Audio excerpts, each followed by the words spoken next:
Bonjour tout le monde et bienvenue sur Money Tree, le podcast qui vous parle d'investissement et de finances personnelles au sens large et sans tabou. Je suis Julien Calamotte, investisseur passionné et auteur du livre à succès S'enrichir grâce à l'immobilier. J'avais envie de partager ma façon d'investir, forcément, mais également de découvrir avec vous de nouvelles façons de faire fructifier notre argent. C'est pourquoi j'ai créé ce podcast pour y recevoir des invités qui nous partagent leur savoir et leurs expériences en toute simplicité. J'espère sincèrement que les échanges que je vais avoir avec l'invité du jour vont permettre d'enrichir vos connaissances autant que les miennes. Je vous souhaite une excellente écoute. Bonjour à tous, vous l'attendiez cette capsule sur le DPE, elle est là. C'est aujourd'hui avec Luc Crinon qu'on a déjà entendu sur un épisode autour des diagnostics techniques immobiliers obligatoires. Et on a des sujets qu'on n'avait pas traités, qu'on n'avait pas eu le temps de traiter sur cet épisode et qui me semblait en plus important de traiter de manière indépendante parce que c'est un sujet qui fait beaucoup parler. Et donc il y en a deux, il y a la loi Carrez et le DPE et aujourd'hui on va traiter du DPE. Le DPE, c'est le diagnostic de performance énergétique. Salut Luc. Bonjour. Comme toujours, vous le savez, on fait semblant de se revoir, mais en fait, on a enregistré tout à la suite. Ah, exactement. Voilà. C'est plus simple. C'est comme ça. On était lancé. On a déjà parlé des diagnostics, on va parler du DPE. Moi, il y a des choses que j'aimerais éclaircir sur le DPE. Alors, il y a un premier truc, c'est j'entends parler beaucoup d'investisseurs et je vois beaucoup de choses passer. On partage, nous, beaucoup de choses entre investisseurs dans la communauté d'investisseurs immobiliers. Alors, de petits investisseurs immobiliers, on n'est pas des grosses foncières, de grosses foncières propriétaires bailleurs, mais en tout cas, la problématique qu'on a souvent, c'est le DPE, il est pourri. Souvent dans les logements anciens aujourd'hui, pour les gens comme moi qui investissent dans les centres-villes historiques notamment. 2, on a finalement peu de perspectives d'évolution, d'amélioration de ce DPE dans des immeubles anciens, j'entends, avec des contraintes notamment d'architectes des bâtiments de France et autres. Et puis 3, d'un diagnostiqueur à l'autre, on a des DPE qui diffèrent. Eh oui. Et voilà. Et donc, on a tendance à s'amouracher d'un diagnostiqueur qui va nous mettre un DPE en D, alors que celui qui va nous mettre un DPE en E, on a tendance, et on en a parlé un peu d'ailleurs de déontologie dans ce métier sur le premier épisode, on a tendance du coup à l'exclure, à le mettre de côté. Donc, est-ce que tu peux nous éclaircir sur ces 3 points ? Allez, on va prendre le commencement. Ça fait 15 ans que j'existe dans l'univers du diagnostic immobilier. J'ai vécu 3 versions du diagnostic de performance énergétique, donc c'est la 3e mouture. C'est celle qui prend le plus de place aujourd'hui dans les conversations avec les clients, les vendeurs et les propriétaires bailleurs.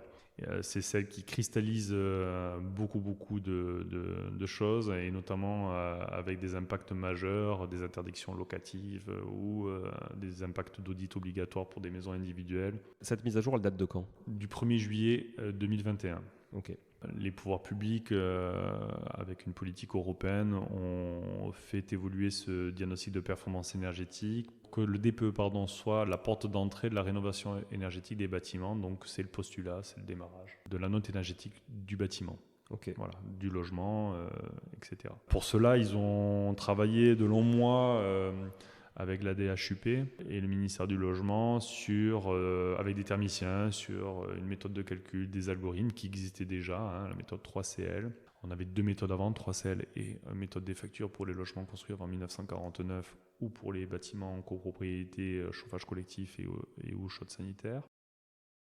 Donc on regardait les consommations sur 3 années, on faisait un lissage et on faisait un descriptif sommaire du logement, de ses équipements et on ramenait ça à la surface. Donc c'était très arbitrage et si on n'avait pas la facture, il y avait ce qu'on appelait les DPE vierges ou sans étiquette. Voilà, ça c'était la réponse de Normand au DPE quoi, c'est hop, voilà.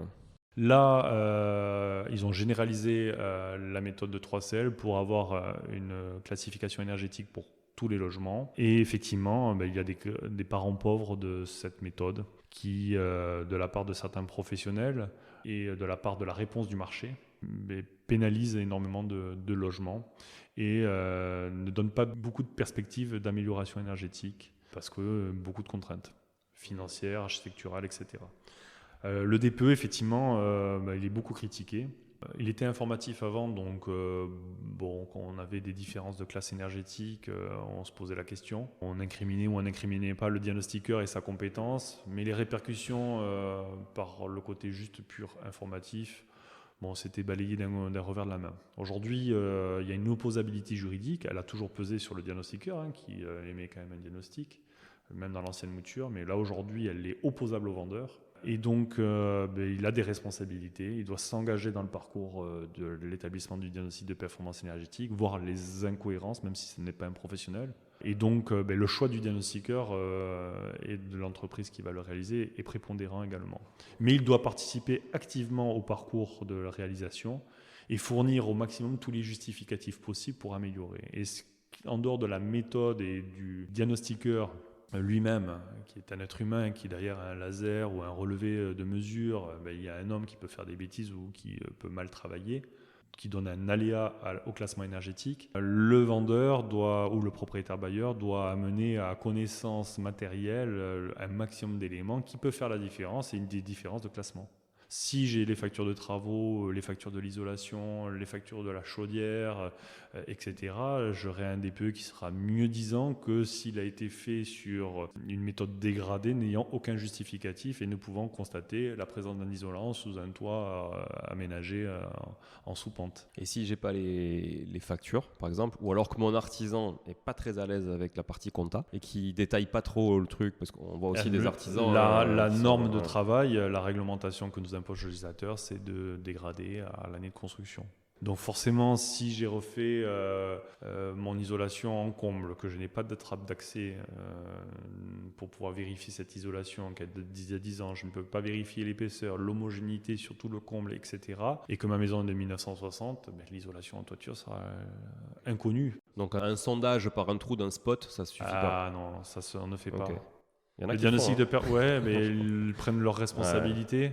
La difficulté, c'est que le sondage n'est pas un élément dans la norme de travail. D'accord. C'est une différence entre lever un tapis ou une moquette qui n'est pas collée et démonter un matériel ou détuiler. On prend des responsabilités. Si on casse le matériel, on est en responsabilité. Okay. Pour la sécurité de l'opérateur, pour des questions de responsabilité assurantielle, on a un cadre de travail. Il appartient au propriétaire soit de faire intervenir un artisan pour faire les sondages nécessaires et mettre à disposition visuelle. Le fait faire dans certains cas dans l'intérêt du propriétaire qui n'a pas de trappe d'accès, ce serait bien qu'il ait une trappe d'accès. Vérifier à minima l'isolation et éventuellement l'amiante et les termites dans les combles. Voilà. Ou alors un détuilage avec un accès à sécuriser, mais par un professionnel de l'art, et on fait une mission complémentaire pour pouvoir venir constater. Okay. Mais le diagnostiqueur, c'est pas un artisan. C'est pas quelqu'un qui va faire du sondage autre que dans le cas des travaux d'amiante. Et si justement j'ai pas la facture de cet artisan qui prouve que tel matériau a été mis, telle épaisseur de laine, telle densité, etc., est-ce qu'il peut faire une attestation ? Non. Non, pas du tout. C'est vraiment la facture. Le déclaratif n'est plus autorisé. C'est des faits écrits, en recollant que la facture concerne bien le logement, qu'elle a été faite pour ce logement-là, l'adresse du chantier, l'adresse du propriétaire. Non, parce que ça peut être, ça peut être au nom du propriétaire ou de sa SCI, par exemple, ou de sa foncière, mais l'adresse du chantier, le lieu, et puis le contenu du travail qui a été réalisé, les surfaces de laine de verre qui ont été posées, son coefficient ou son épaisseur, ou la date de la facture, parce que des fois, en fonction des artisans, on peut avoir une facture très limitée en termes de contenu. Mais c'est ça le problème, c'est que souvent un artisan, il ne va pas trop s'embêter à mettre le détail exactement des matériaux qu'il met, il va mettre X mètres carrés, placo plus isolation, ou j'en sais rien, ou doublage. Alors sur les matériaux type isolation, mur, plafond, sol, on a 3 types de références qui peuvent avoir des impacts très importants dans le classement énergétique. Soit l'année de l'isolation ou la date de construction, soit son épaisseur, soit son coefficient de résistivité du matériau. Okay. Et donc en fonction de l'information que l'on a, on va rentrer dans tel ou tel cas. Mais de toute manière, systématiquement, il doit y avoir une preuve. Soit la preuve visuelle, j'ai vu l'isolant, je prends mon mètre, je mesure 20 cm, 10 cm, 15 cm et j'applique. J'ai une facture avec une date, j'ai pas les coefficients, le R, etc. Je mets la date. Et si effectivement l'artisan est allé, l'entreprise est allée jusqu'au bout du processus, j'ai le coefficient de résistivité du matériau, le R de la laine, et je le rentre et je suis dans le maximum qu'on peut faire dans un DPE. Donc forcément, en fonction de ces cas de figure, Si je fais 2 fois la même mission sur 2 temps différents, sur la même maison, un premier temps où on ne m'a rien fourni, je vais faire mon inspection avec les mêmes cotes, etc. Je vais sortir un classement énergétique. Je reviens 3 mois après pour faire la même mission. Je suis la même personne, je fais les mêmes mesures, mais on m'a fourni un cahier des charges avec des factures. J'aurai une note différente.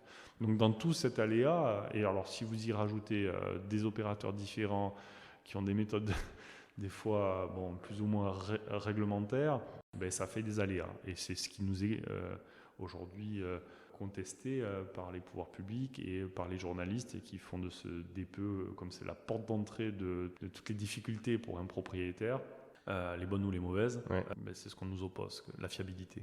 Et la fiabilité, malheureusement, il y a beaucoup d'aléas, même en étant fiable. Donc si on est investisseur et qu'on veut mettre toutes les chances de notre côté pour justement être dans les fameuses D et plus, on va dire, qu'est-ce qu'il faut qu'on prévoit? Par exemple, je veux rénover un logement aujourd'hui. Qu'est-ce que je peux prévoir pour être certain, quasi certain en tout cas, pour mettre toutes les chances de mon côté, pour être dans ces classes-là? Alors, le diagnostic de performance énergétique, comme je l'ai dit, c'est la porte d'entrée. Il faut que cette porte d'entrée elle soit la plus exacte possible. Donc déjà, il faut avoir une lecture de la fiche technique du bien. On doit faire plusieurs vérifications pour voir s'il n'y a pas d'erreur. Même en étant néophyte, il y a des choses simples que n'importe quel propriétaire qui s'intéresse à l'acquisition, enfin un acheteur qui s'intéresse à l'acquisition d'un bien peut déjà constater. On parle effectivement de la superficie du bien, qu'elle doit être la bonne sur le DPE parce que ça peut avoir des impacts importants. Également les systèmes de chauffage, d'eau chaude sanitaire, la ventilation, si effectivement j'ai des murs qui sont déterminés avec de l'isolation ou pas d'isolation, l'altitude du bien, etc., etc. La fiche technique renseigne chaque mur, chaque fenêtre, chaque exposition, chaque eau chaude sanitaire, ventilation, etc. Donc c'est très détaillé. Et donc cette fiche technique, il faut un petit peu la lire, essayer de l'interpréter. Après, si effectivement on a un doute sur le résultat du diagnostic, soit parce que quand on achète, on fait des comparatifs naturels, on visite des biens peut-être assez similaires dans le paysage. Si je veux acquérir un appartement dans l'ancien d'une ville comme Toulouse, dans le centre-ville, je vais plutôt visiter des choses assez similaires.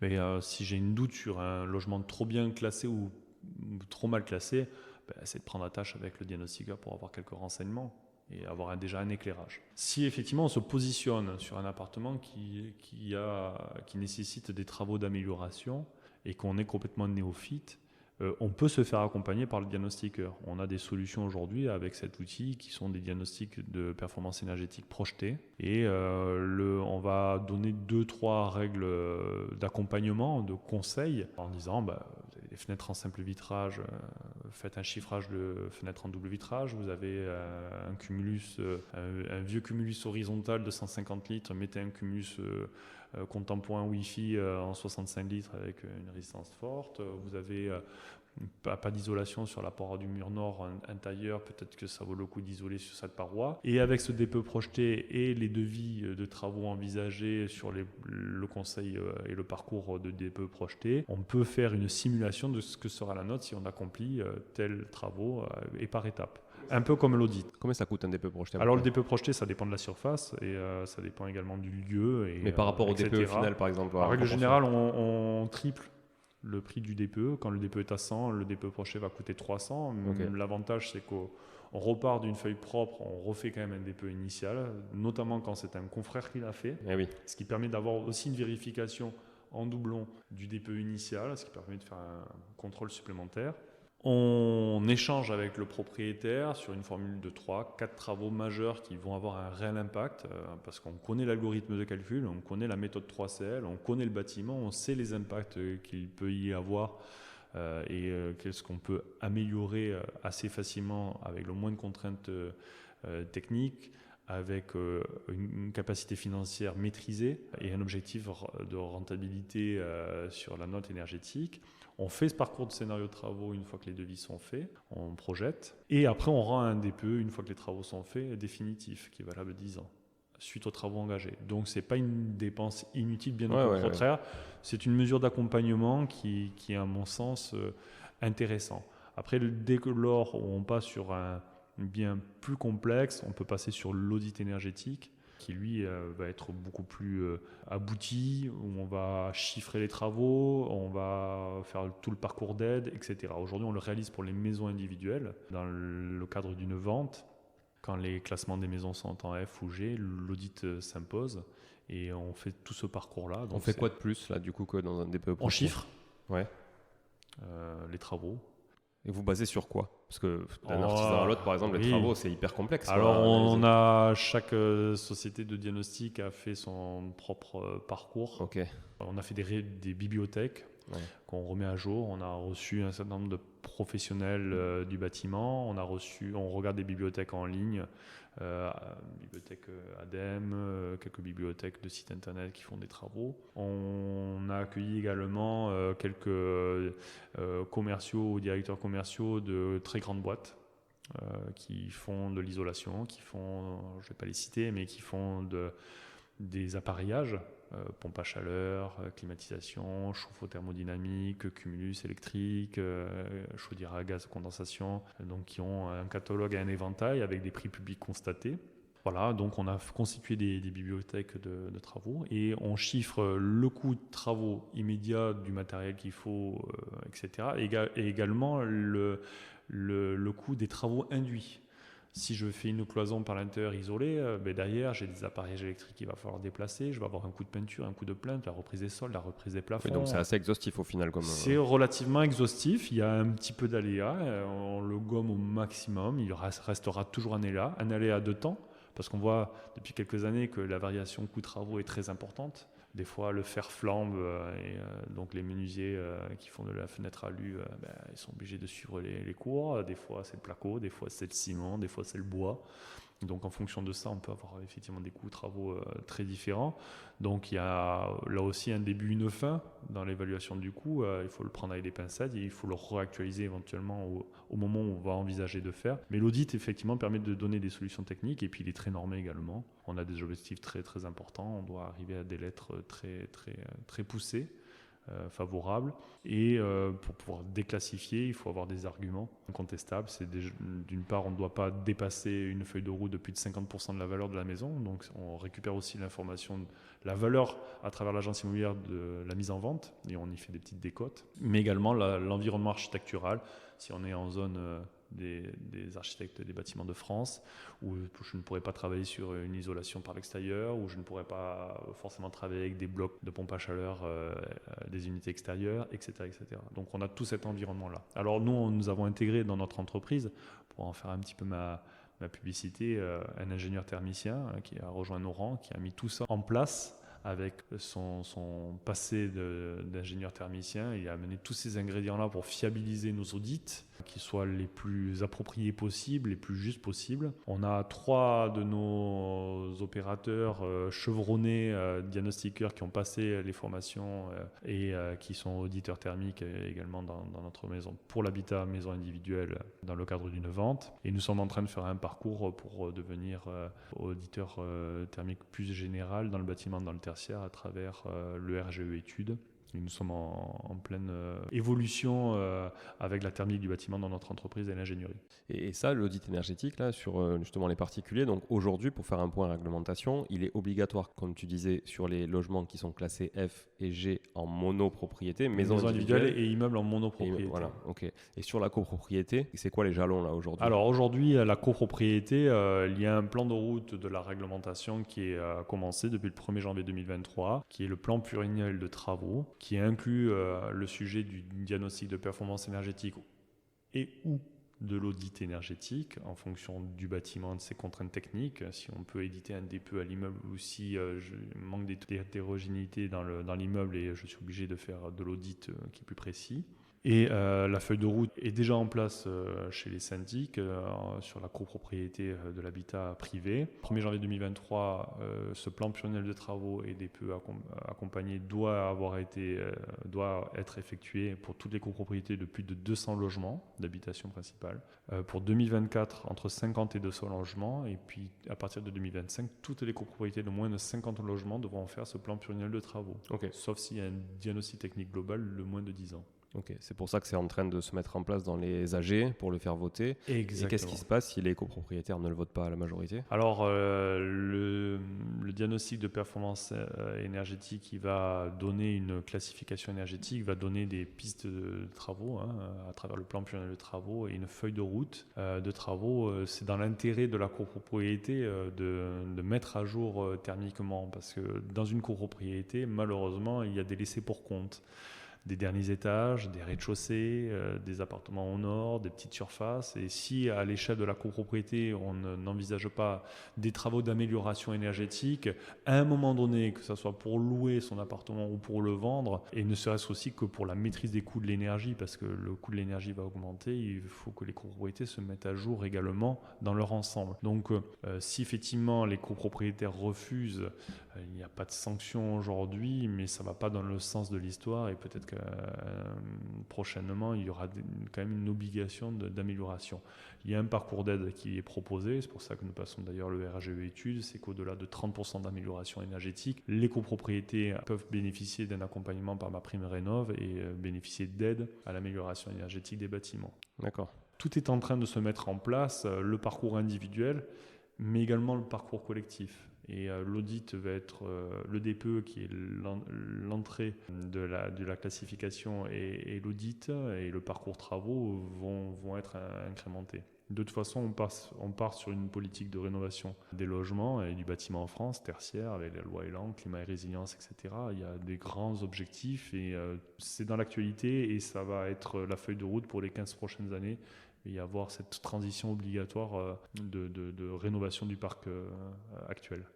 Alors si on prend maintenant un côté un peu plus, on va dire, terrain et qu'on se mue en investisseur, si on prend le logement le plus passoire, c'est quoi ces critères qu'on retrouve souvent? Tu parlais de dernier étage, machin, etc. Enfin, alors, qu'est-ce qu'on peut avoir? Les plus pénalisés aujourd'hui sont les petites surfaces. Petites surfaces. Voilà, dans okay. L'ancien. C'est vrai qu'ils sont très impactés. On a énormément de classements défavorables. Et alors, petite surface, plutôt au rez-de-chaussée, plutôt au dernier étage? Alors, les très petites surfaces en dessous de 20 mètres carrés, elles sont très très impactées. Ouais. Par peu importe où elles nature. Pourquoi? Parce que la part de l'eau chaude sanitaire prend une part importante dans le classement énergétique sur de la petite surface par rapport à un logement de 150 mètres carrés. 19 mètres carrés, il peut y avoir un cumul quasiment similaire. Tu peux avoir 2 habitants pareils. Exactement. La petite surface est extrêmement dégradée et le logement ancien avant 1950 est également extrêmement dégradé. Alors, qu'est-ce qu'on peut faire quand on a une petite surface dans un vieil immeuble, justement? Qu'est-ce qu'on peut faire pour, pas être sûr, mais je le répète encore une fois, mettre toutes nos chances de notre côté? Ouais, alors on ne fera pas de miracle. Hein. C'est comme essayer de rouler en Ferrari avec une 2 chevaux. Ouais. Malheureusement, il y a des solutions qui permettent d'améliorer, mais elles sont relativement limitées. On va travailler effectivement sur les systèmes de production de chauffage, sur les productions d'eau chaude sanitaire. On va travailler d'abord sur l'isolation au maximum de ce que l'on peut faire. Après, la difficulté qu'il y a, c'est la perte de surface également. Déjà que c'est petit, alors si en plus je fais en périphérie de mon logement de l'isolation, ça peut être vite en ma défaveur en termes de coût. J'ai envie de dire que c'est du cas particulier et que ce DPE projeté peut être vraiment propice à la discussion parce que le diagnostiqueur a l'algorithme et qui peut changer les curseurs et donner des idées. Mais c'est vrai que la difficulté, c'est que l'immobilier, c'est pas un produit de consommation classique. C'est pas une voiture qui est faite en production de chaîne ou un grille-pain. Chaque logement a ses particularités, son environnement immédiat, son exposition. On peut avoir un rez-de-chaussée qui peut être mieux classé qu'un autre parce qu'il va y avoir juste une différence. Ce rez-de-chaussée il donne sur un vide sanitaire et l'autre sur une cave qui a été isolée. Et on va avoir deux DPE à surface équivalente différents. Et pourtant, je suis dans la même résidence, avec la même exposition, etc. Donc, c'est vraiment du cas particulier. Mais sur les points sur lesquels on peut quand même avoir un levier, type le chauffage et l'eau chaude sanitaire, est-ce qu'il y a des bonnes astuces, des bonnes références de matériel, en tout cas des bons critères? Alors, c'est sûr que le grille-pain NFC des années 80, aujourd'hui, il faut quand même penser à ne serait-ce que le remplacer, mais même avec des matériaux présent dans l'algorithme, ce qui est un petit peu difficile, c'est qu'on ne passe pas des énormes caps. Ok.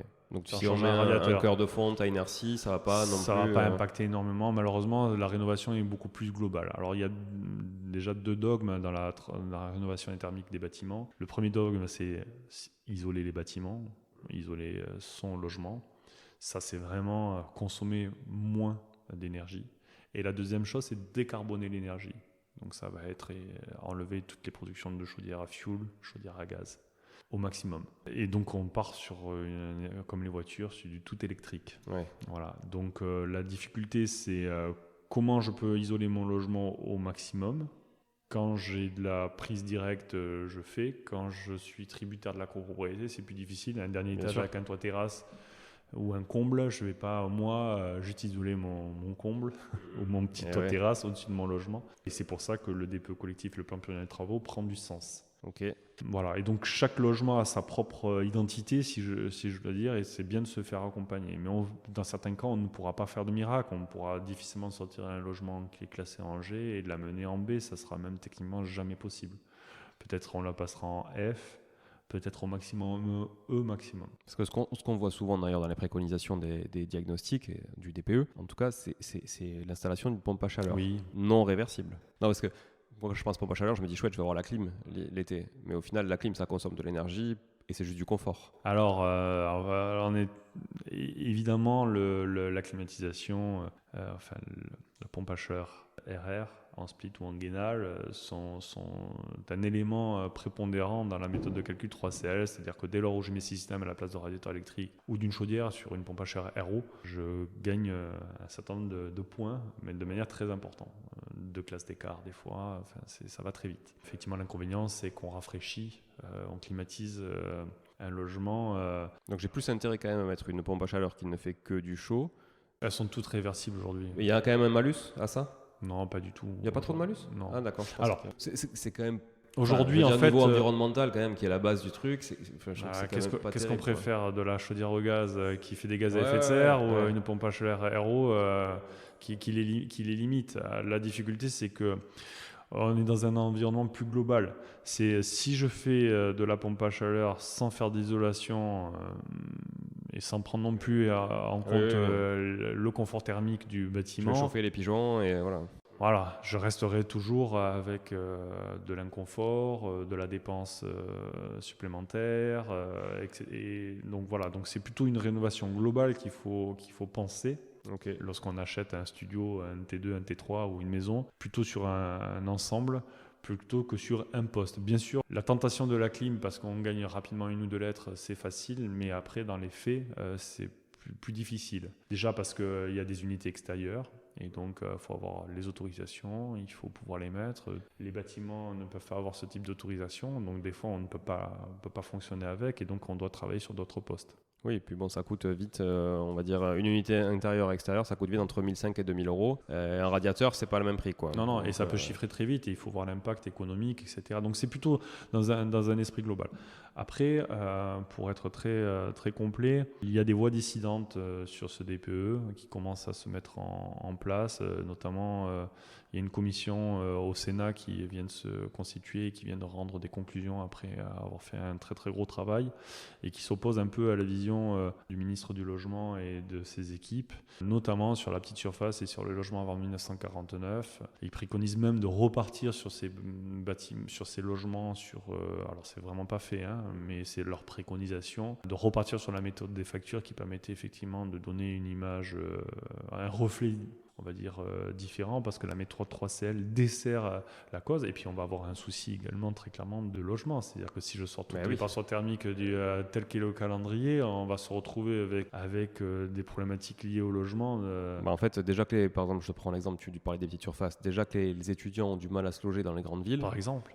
Typiquement, une petite surface en hyper centre-ville dans un vieil immeuble, aujourd'hui, tu restes en passoire. Exactement. Et puis la tentation aussi d'un bailleur de dire, moi, si je ne peux plus mettre aujourd'hui mon bien sur un bail traditionnel ou éventuellement un meublé, je vais partir sur du commercial avec du Airbnb, etc., qui n'est pas soumis à cette réglementation du DPE. Et donc, je vais sortir du marché sans faire de travaux et sans améliorer ce qui est quand même l'idée du législateur, c'est d'être vertueux et de faire améliorer le bâtiment, le logement. Je vais trouver des parades et donc je vais assécher l'offre locative traditionnelle. Et donc effectivement, c'est un sujet technique, c'est un sujet financier, c'est un sujet social, ça touche. C'est un vaste sujet.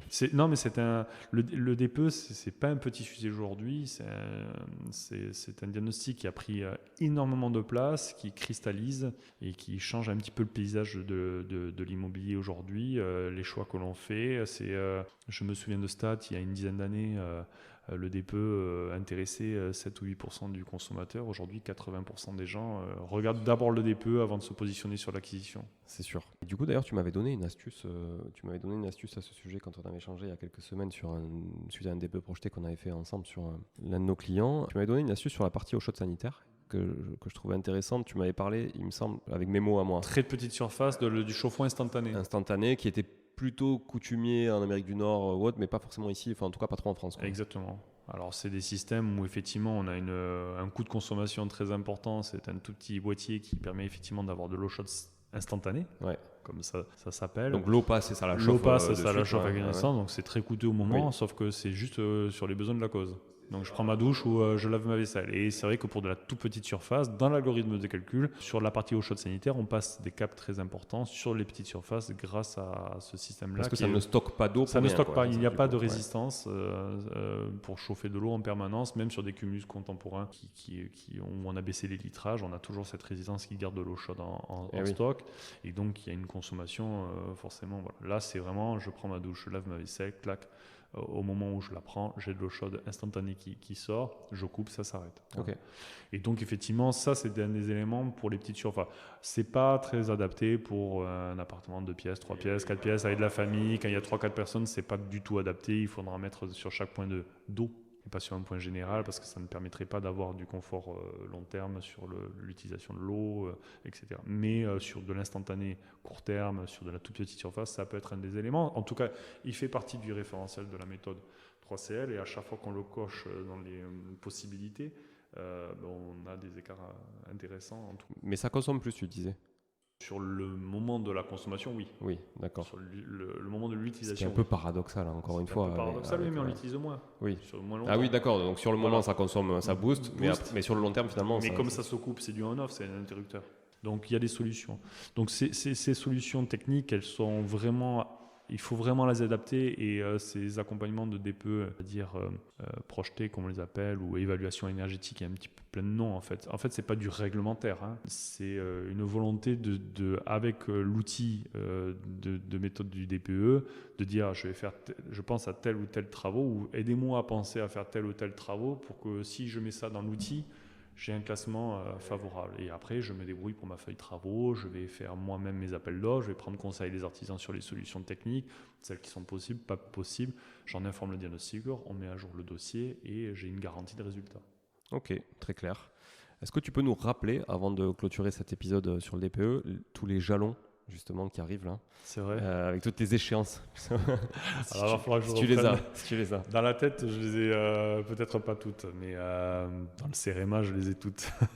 Je suis le mauvais élève, mais j'ai tellement de choses dans la tête en ce moment qu'on a des dispositions effectivement très court-termistes qui font un petit peu peur. C'est les passoires énergétiques qui vont être sorties définitivement de la mise en location pour 2025, donc les catégories G. Puis ça va s'accélérer dans le temps avec 2028, 2033 et jusqu'à arriver sur la lettre D. Donc quand les logements seront en D, sachant que la moyenne nationale c'est E, ça va faire beaucoup de logements qui vont sortir du marché immobilier et je ne vois pas comment les pouvoirs publics ne vont pas devoir réadapter la méthode parce que la feuille de route de rénovation énergétique est très lente à l'heure actuelle. MaPrimeRénov.gouv, des retours clients fonctionnent mal. C'est l'information pour être accompagné, c'est complexe, aller la chercher, aller la trouver, il manque de conseillers, c'est un parcours du combattant pour obtenir des aides et très clairement les clients procrastinent beaucoup et il y a un manque de moyens très clairement. Ils procrastinent parce que le coût de travaux aujourd'hui est très très élevé avec l'inflation. Donc des stats que je vois, c'est 1%, 2%, 5% de volonté de rénover l'habitat. Il y a des arbitrages qui sont faits aussi chez certains clients qui préfèrent vendre plutôt que de réhabiliter parce que ça va leur coûter trop cher, ils n'en ont pas les moyens. Donc aujourd'hui, on sait ce qui va arriver à court terme. On a une feuille de route réglementaire. Est-ce qu'elle va être tenu, ça je ne le sais pas. Je préfère pas me prononcer, mais... En tout cas, sur les bases actuelles de réglementation actuelle et de tout ce qui a été écrit, on a 10 ans pour passer en D. Ouais, c'est ça. Voilà, grosso modo, hein, où on sera à peu près tranquille, en tout cas avec la visibilité qu'on a aujourd'hui. Et je rebondis sur ce que tu disais, pour les gens qui seraient amenés à vendre. Est-ce que tu penses, et là je demande à l'investisseur immobilier, est-ce que tu penses que cette réglementation génère aujourd'hui des opportunités pour des gens qui sont à l'aise avec le sujet de la rénovation et à qui le DPE ne fait pas peur? Oui, bien sûr. Bien sûr. L'investisseur qui connaît le bâtiment, qui a un réseau d'artisans, qui est à l'aise avec ce sujet-là, peut trouver les solutions, qui d'ailleurs à se faire accompagner par un diagnostiqueur, peut trouver les solutions d'amélioration. Ce qui pose problème souvent aux vendeurs d'une passoire énergétique, c'est la possibilité de lui-même de faire les travaux parce qu'il n'en a pas les moyens. Eh oui. Et donc il anticipe avant que l'interdiction soit totale, la vente de son bien, pour pas que la valeur de son bien soit très dégradée. On commence à le voir sur le marché, sur des immeubles en monopropriété, notamment des gros immeubles en monopropriété qui sont en famille. Hein, donc, ce n'est pas une optique investisseur, c'est plutôt une optique transmission, héritage. Et du coup, effectivement, des gens qui sont incapables aujourd'hui d'avoir les moyens de rénover telle surface, qu'ils ont laissé dépérir aussi au fur et à mesure. Il faut être clair, hein, s'ils l'avaient fait petit à petit, ils n'en seraient pas là. Et on le voit, il y a des opportunités. Oui, bien sûr. Je crois que l'investisseur aujourd'hui, il doit avoir cette analyse effectivement de la performance énergétique de son bâti, de son amélioration. On critique beaucoup le Airbnb, mais ou on critique aussi beaucoup les marchands de biens. L'un et l'autre ont participé à la rénovation des bâtiments. Très clairement. Et il y a beaucoup de bâtiments qui étaient en décrépitude par manque de moyens, par la désorganisation des familles également qui étaient plein de frères et sœurs dont certains ne géraient plus du tout, etc., et qui ne faisaient jamais rien. Et des fois même, on a des immeubles qui sont partiellement occupés, oui, parce que ce n'est absolument plus géré. Et il y en a encore beaucoup, que ce soit des immeubles, des maisons ou des appartements individuels. Et c'est vrai que le marchand de biens, l'investisseur de manière générale, a tendance effectivement à rénover, à apporter effectivement... voilà. Et puis pour se démarquer par rapport à la concurrence, parce qu'effectivement, j'ai un environnement de marché.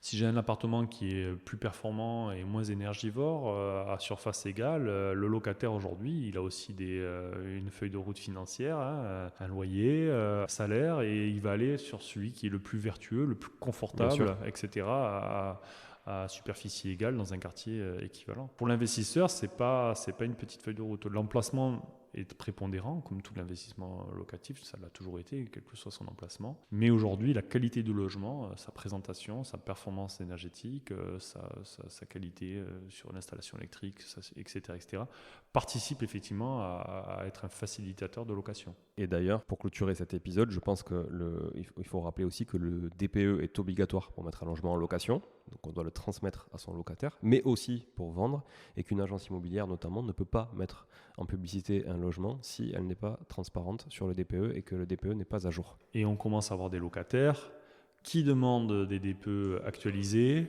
soit qui ne l'avaient pas parce qu'il y avait une petite gestion directe à le propriétaire comme ça, mais qui se rendent compte qu'ils ont un coût de l'électricité astronomique avec des factures qui ont explosé ou de gaz, et qui demandent les DPE. S'il n'est pas très clairement inscrit dans le bail, ça peut faire la nullité du bail et engendrer des difficultés. Donc aujourd'hui, il faut de la transparence, être dans la réglementation. C'est comme le contrôle technique automobile. Aujourd'hui, plus personne ne se pose la question de le réaliser pour des questions assurantielles, pour des questions de sécurité, pour des questions d'entretien. Les constats de diagnostic immobilier et DPE notamment sont des choses obligatoires et qui doivent être faites. Et après, on traite les sujets de comment j'améliore, de comment je peux arriver à, etc. Merci beaucoup Luc pour tous ces tips sur le DPE, et surtout on y voit beaucoup plus clair maintenant. Voilà. Merci beaucoup. Avec plaisir. À bientôt. Merci. Ciao. Au revoir. Bon, si vous êtes là, c'est que vous avez écouté jusqu'au bout et a priori, l'épisode vous a plu. Si c'est bien le cas, n'hésitez pas à le partager autour de vous. Notez ce podcast sur Apple Podcast et Spotify en laissant un commentaire 5 étoiles. Je ne vous le répéterai jamais assez, mais c'est grâce à vous que ce podcast vit aujourd'hui et peut continuer de vivre en vous proposant un contenu toujours plus qualitatif. Merci encore, je vous retrouve très vite sur un nouvel épisode de Money Tree. En attendant, je vous souhaite la meilleure des réussites dans vos projets et un bon enrichissement. À très bientôt.